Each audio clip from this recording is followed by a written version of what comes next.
Hello guys, welcome to career easy channel. ठीक है, तो वेक्टर कैलकुलस के अंदर ये सेकंड वीडियो है। फर्स्ट वीडियो के अंदर मैंने आपको बेसिक्स बताए थे, ये भी काइंड ऑफ बेसिक्स है, बेसिक का ही टाइप है इसके अंदर, बट गेट के क्वेश्चन करेंगे, 3 से 4 क्वेश्चन करेंगे। ठीक है, तो अभी थोड़ा और कंटिन्यू करते हैं। जैसे मैंने आपको लास्ट वीडियो के अंदर ए क्रॉस बी का मीनिंग बताया था। ए क्रॉस बी एक होता है, ठीक है, एक होता है ट्रिपल प्रोडक्ट, क्रॉस प्रोडक्ट। मान लो आपके पास A vector cross B vector cross C vector ऐसे आ जाए। ठीक है, तो आपको आइडेंटिटी याद होनी चाहिए कि A vector cross B vector cross C vector किसके बराबर होता है, फर्स्ट और थर्ड का dot product into B vector, ठीक है, माइनस फर्स्ट और सेकंड का dot product into C vector. ठीक है, तो ध्यान रखना इन दोनों के डॉट प्रोडक्ट कुछ आंसर आ जाएगा, स्केलर नंबर आ जाएगा, उसको बी वेक्टर से मल्टीप्लाई करना है, माइनस यहाँ से कुछ स्केलर आंसर आ जाएगा, उसको सी वेक्टर से मल्टीप्लाई करना है। तो ये बहुत इंपॉर्टेंट आइडेंटिटी आपने याद रखनी है। ठीक है, ये आइडेंटिटी होती है, वेक्टर ट्रिपल प्रोडक्ट बोलते हैं। एक होता है वेक्टर स्केलर प्रोडक्ट, ठीक है, ट्रिपल स्केलर प्रोडक्ट ऐसे बोलते हैं। उसका मीनिंग क्या होता है, जैसे ये होता है, देखो A vector dot B vector cross C vector. ठीक है, इसका मतलब ये है कि आपके पास 3 वेक्टर थे, 2 वेक्टर का आपने क्रॉस प्रोडक्ट किया, 2 वेक्टर का क्रॉस प्रोडक्ट करने से एक वेक्टर आएगा, थर्ड वेक्टर आएगा जो इसके और इसके दोनों के परपेंडिकुलर रहेगा। आपने उस वेक्टर का डॉट प्रोडक्ट करना है ए वेक्टर के साथ, तो कुछ आंसर आएगा आपके पास। ठीक है, इसको बोलते हैं vector scalar product, vector triple scalar product ऐसे बोलते हैं। तो इसके अंदर क्या होता है, आपके पास 3 वेक्टर देगा ए बी सी, तो आपको ये सोल्व करना है। तो आपने क्या करना है, पहले बी वेक्टर और सी वेक्टर फाइंड आउट कर लेने।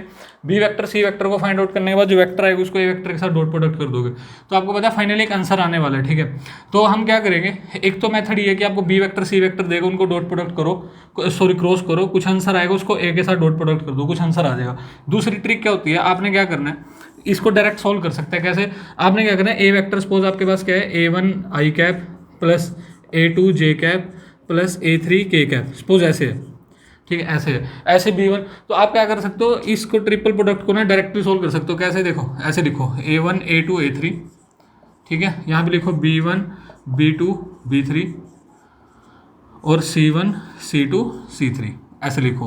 तो इसका जो डिटर्मिनेंट होता है, इसका जो भी डिटर्मिनेंट आएगा वो डायरेक्टली आपके पास क्या आ जाएगा, B vector cross C vector dot A vector के इक्वल आ जाएगा। तो आप इसको डायरेक्टली फाइंड आउट कर सकते हो। ठीक है, अच्छा ये बताता है कि इसका ज्योमेट्रिकल मीनिंग क्या होता है, मतलब कि हमें इससे क्या समझ में आता है। तो सपोज आपके पास ना कोई पैरेललोपाइप्ड है, ठीक है, ऐसे एक ज्योमेट्री होती है पैरेलल पाइप के अंदर क्या होता है, ऐसे आपके पास इस तरीके से होता है। देखो ये इस टाइप की कुछ ज्योमेट्री होती है, ठीक है, ये पैरेलल होता है, फिर यहाँ से भी ये साइड पैरेलल रहती है। तो ये ऐसे 3D के अंदर एक ज्योमेट्री होती है, ऐसे 3D के अंदर एक ज्योमेट्री होती है, तो इस तरीके से होता है ऐसे। तो इसकी जो वॉल्यूम होती है ना, इसकी जो वॉल्यूम आती है वो वेक्टर ट्रिपल प्रोडक्ट, ये स्केलर प्रोडक्ट के इक्वल होता है। इसको प्रूव करेंगे। देखो अभी सपोज आपके पास ये क्या है, ए वेक्टर, और ये क्या आपके पास बी वेक्टर, और ये ऊपर वाली साइड है इसकी सी वेक्टर। ठीक है, ए वेक्टर बी वेक्टर और सी वेक्टर, ये सारे सिस्टम ना इसको आप नेट पे सर्च करना अगर आपने इस ज्योमेट्री के बारे में नहीं सुना। ठीक है, तो इसके अंदर सारा ना सिस्टम ये क्यूब नहीं होता, ध्यान रखना। तो इसकी जो वॉल्यूम होती है ना, इसकी जो वॉल्यूम होती है, इसकी वॉल्यूम, तो इसकी वॉल्यूम कितनी आएगी, देखो इसका जो बेस वाला है, ये जो बेस है ये, ठीक है, वो कितना आ जाएगा। अगर मैं इसको लेंथ ए मान लूँ, इसको बी, इसको सी मान लूँ, तो और ठीक है, तो ये इसका ये नीचे वाला जो पैरेललोग्राम है इसका एरिया मतलब ए बी, और हाइट कितनी आएगी, देखना हाइट सी नहीं लेनी इस बार इसके अंदर। तो इसके अंदर हाइट कौन सी कंसीडर की जाती है, ये वर्टिकल हाइट, यहाँ से ये वाली, ये वर्टिकल हाइट। तो आपके पास सपोज ये वाला एंगल थीटा है, ठीक है, मतलब वर्टिकल के साथ इसका इस सी वेक्टर का एंगल थीटा है। तो आप बता सकते हो ये वाली साइड कितनी आएगी वर्टिकल हाइट, ये आएगी सी कोस थीटा। कितनी आ जाएगी, सी कोस थीटा। अगर आप ध्यान से देखो, अगर ये वेक्टर सी है, आपको परपेंडिकुलर ये चाहिए, ये सी है, ये थीटा है, तो इसके साथ जो एंगल होता है वो ये तो 90 डिग्री है। देखो ये तो 90 डिग्री है, तो ये हाइपोटेन्यूज आपको सी गिवन है, आपको परपेंडिकुलर हाइट निकालनी है ये वाली, और ये एंगल थीटा है, ठीक है, ये बेस निकालना है, सॉरी। तो आपके पास क्या आ जाएगा, सी कोस थीटा। तो पैरेललोपाइप का जो वॉल्यूम होता है वो होता है इतना। ठीक है, और मैं बोल रहा हूँ कि ये जो है ना, ये पैरेललोपाइप का वॉल्यूम ही होता है। कैसे, देखो आपने क्या किया, ए क्रॉस बी किया, इसको इसके हिसाब से ले लेते हैं ताकि इजी रहे। ठीक है, इसको क्या करूँगा मैं, बी साइड मान लूँगा, बी वेक्टर मान लूँगा, इसको मैं मान लूँगा सी वेक्टर जो ये वाले, और इसको ऊपर वाले को मान लूँगा ए वेक्टर। ठीक है, इसको मान लूँगा मैं ए वेक्टर, कैपिटल ए मान लो। तो यहाँ से वॉल्यूम कितनी आनी चाहिए, यहाँ से इसकी वॉल्यूम कितनी आएगी, ये आ जाएगी बी सी ए ठीक है, बी सी ये हो गया, वर्टिकल हाइट कितनी आ जाएगी, ए कोस थीटा।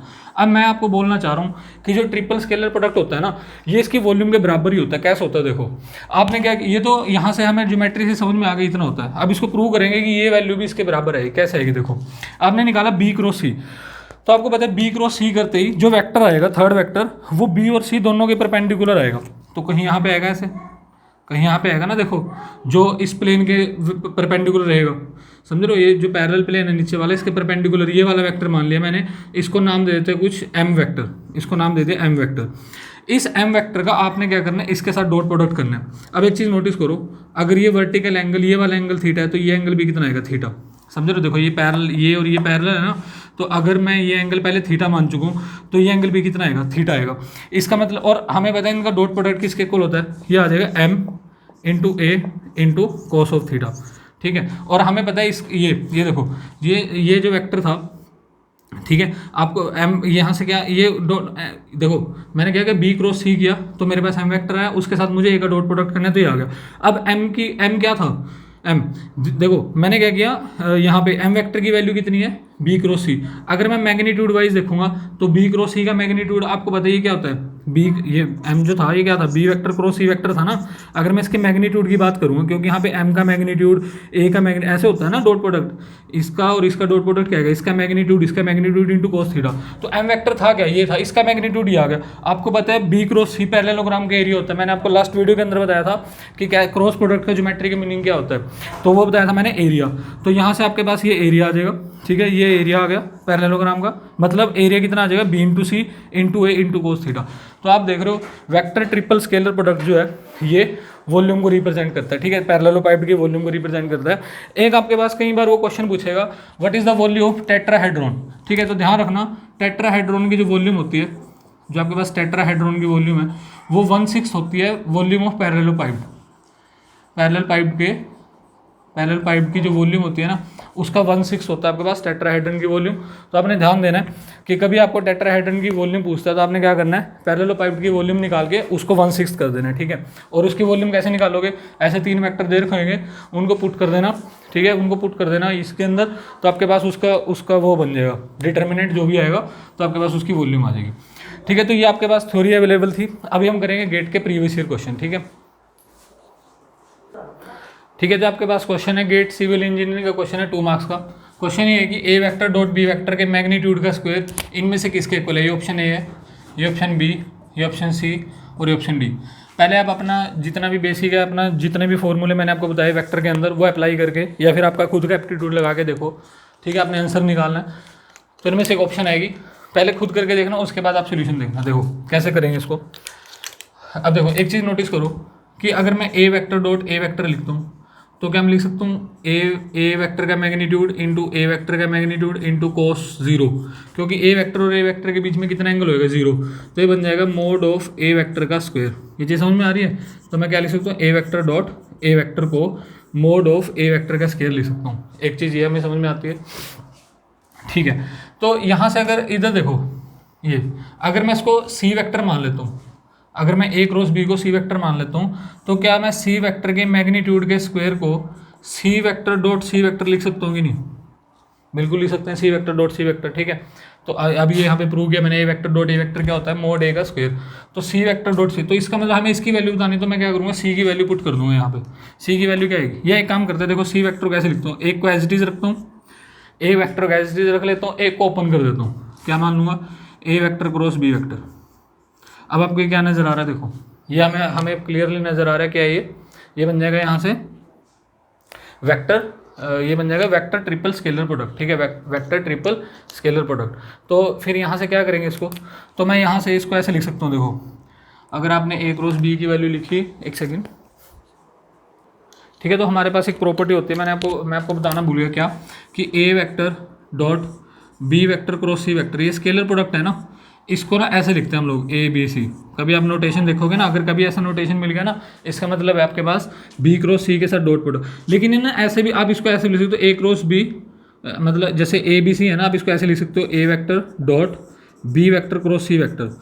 आप इसको ऐसे भी लिख सकते हो, कैसे, इसी सीक्वेंस में रखना कि C vector dot A vector cross B vector, ऐसे भी लिख सकते हो, समझ रहे हो। मतलब जैसे ये ए बी और सी है ना, तो इस सीक्वेंस को सेम रखना है, मतलब इन दोनों का क्रॉस इसके साथ डॉट, तो इन दोनों का क्रॉस इसके साथ डॉट, इन दोनों का क्रॉस इसके साथ डॉट, ठीक है, ऐसे लिख सकते हो आप इसको। बट सीरीज यही रहेगी, मतलब ए, मतलब कहने का मतलब ये है कि बी क्रॉस सी, ठीक है, ए के साथ डॉट है, तो सी क्रॉस ए बी के साथ डॉट आएगा, ए क्रॉस बी सी के साथ, तो ये प्रॉपर्टी होती है हमारे पास। तो इसका मतलब ये है कि मैं इसको क्या लिख सकता हूँ, देखो इसको मैं लिख सकता हूँ ऐसे, इसको लिख सकता हूँ सी वेक्टर क्रॉस, मतलब जैसे ये है ना, देखो इसको मान लो हमने क्या माना सी ए बी, तो मैं इसको लिख सकता हूँ सीक्वेंस ऐसे ही रहेगा, ठीक है, C vector cross A vector dot dot क्या लिख सकते हैं इसको, बी वेक्टर, ठीक है, इसको ऐसे लिख सकते हैं सी वेक्टर क्रॉस बी वेक्टर। ये मैंने सही लिखा ना, इसको अगर मैं मान लो ऐसे लिख लेता हूँ सी ए बी, तो मैं आपको बोल रहा हूँ कि सीक्वेंस चेंज नहीं होना चाहिए, सीक्वेंस चेंज नहीं होना चाहिए, मतलब ऐसे लिख सकते हो ए क्रॉस बी डॉट सी, वो तो है ही है। फिर आप बी को आगे लेके आ सकते हो सी क्रॉस ए, हाँ ठीक लिखा, तो सी क्रॉस ए, मतलब समझ रहे हो, जैसे आपने इसको आगे रखा, इनको क्रॉस किया, इसको आगे रखोगे तो यहाँ से आगे की तरफ चलना है, तो सी क्रॉस ए आएगा, ये अगर आगे रख लिया मतलब ऐसे बनेगा B cross dot C cross A, ठीक है, ये प्रॉपर्टी होती है।